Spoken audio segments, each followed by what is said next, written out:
और हमारे बीजेपी का उम्मीदवार जोधपुर के आसोप के अंदर वोट मांग गया।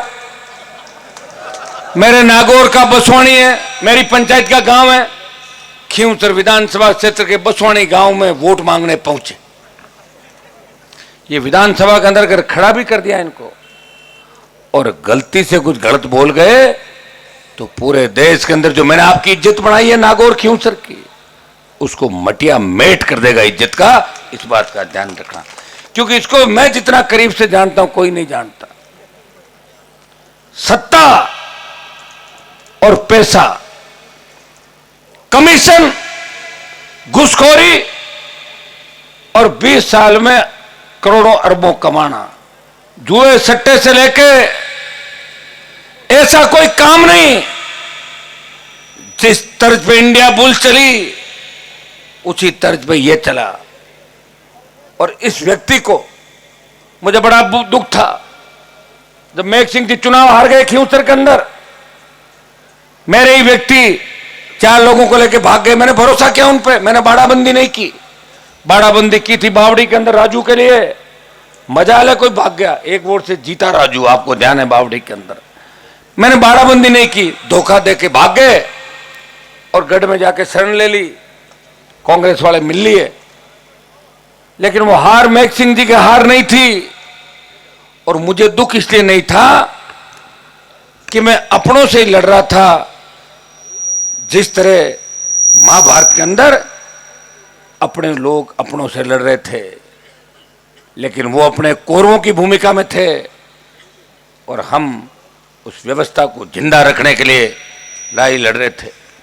भाइयों, इस इतिहास के अंदर शायद ऐसा व्यक्ति कोई नहीं होगा जिसने धोखा नहीं खाया। लेकिन 25-25, 30-30, 50 साल साथ रहने के बाद अगर मेरी भूल हुई कहीं पे, तो निश्चित रूप से मेरी भूल थी कि ऐसे अनाड़ी, अनपढ़ और भ्रष्ट लोगों को मेरे सिंबल से मैंने प्रधान बनाया और उनको आगे बढ़ाया। मैं धन्यवाद दूंगा राजू राम खोजा का, नागौर की प्रधान सुमन मेघवाल और चामू की प्रधान गुड्डी मेघवाल, जो नरेगा के अंदर काम करती थी, मजदूरी करती थी। लेकिन राष्ट्रीय लोकतांत्रिक पार्टी, लक्ष्मण जी प्रधान यहां बैठे हैं, राष्ट्रीय लोकतांत्रिक पार्टी ने प्रदेश और देश के अंदर पहली नरेगा की मेघवाल समाज की अगर महिला को प्रधान बनाया, वो आरएलपी पहली पार्टी है जिसने नरेगा के अंदर काम करने वाली मेघवाल समाज की महिला को प्रधान बना के भेजा। लेकिन ये लोग डरे नहीं, ये रुके नहीं, झुके नहीं और मुझे छोड़ के नहीं गए। आज भी श्रवण के काम नहीं होते होंगे नागौर में, कई बार सरकार सामने हो जाती है।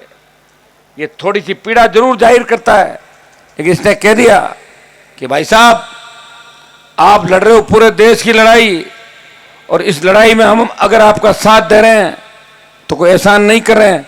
हम इस लड़ाई के अंदर आपको परेशान नहीं करेंगे, जितनी ताकत हमारी होगी उस ताकत से आपकी मदद करेंगे। ये लोग आज मेरे साथ खड़े हैं, भाई राजू राम खोजा, बावड़ी प्रधान, तीनों मेरे प्रधान, और मुंडवा के चेयरमैन भाई सुभाष कंदोई जो ब्राह्मण समाज से आते हैं। और मुंडवा में इनको तंग परेशान करने में बीजेपी ने कोई कोर कसर नहीं छोड़ी। लेकिन सुभाष ने कह दिया कि भगत सिंह ने आजादी की लड़ाई के अंदर फांसी के फंदे को चूमा था, और जब भगत सिंह को पूछा कि आप किन के लिए फांसी पर चढ़ रहे हो, आपको सत्ता नहीं मिलेगी, तब उन्होंने कहा था सत्ता मुझे मिले या नहीं मिले, लेकिन भगत सिंह के बलिदान से देश के नौजवानों के अंदर ऊर्जा का संचार होगा, अंग्रेज भाग जाएंगे, भगत सिंह रहे या नहीं रहे, लेकिन भारत माता गुलामी की बेड़ियों से मुक्त हो जाएगी और देश से अंग्रेजों को भागना पड़ेगा। मैं धन्यवाद दूंगा ये तमाम जो मेरे भाई मेरे साथ इन परिस्थिति में बैठे हैं, वो भगत सिंह की भूमिका के अंदर है, भागीरथ जी को, और तमाम आज जिन जिन लोगों ने राष्ट्रीय लोकतांत्रिक पार्टी का दामन थामा, मैं उनको धन्यवाद दूंगा। कांग्रेस और बीजेपी से छोड़ के जो आरएलपी पार्टी के अंदर आए उन लोगों का, क्या आप यह परिवार की तरह हो, आपके मान सम्मान के अंदर कोई कमी नहीं रहेगी। मैं एक सा बड़े भाई है,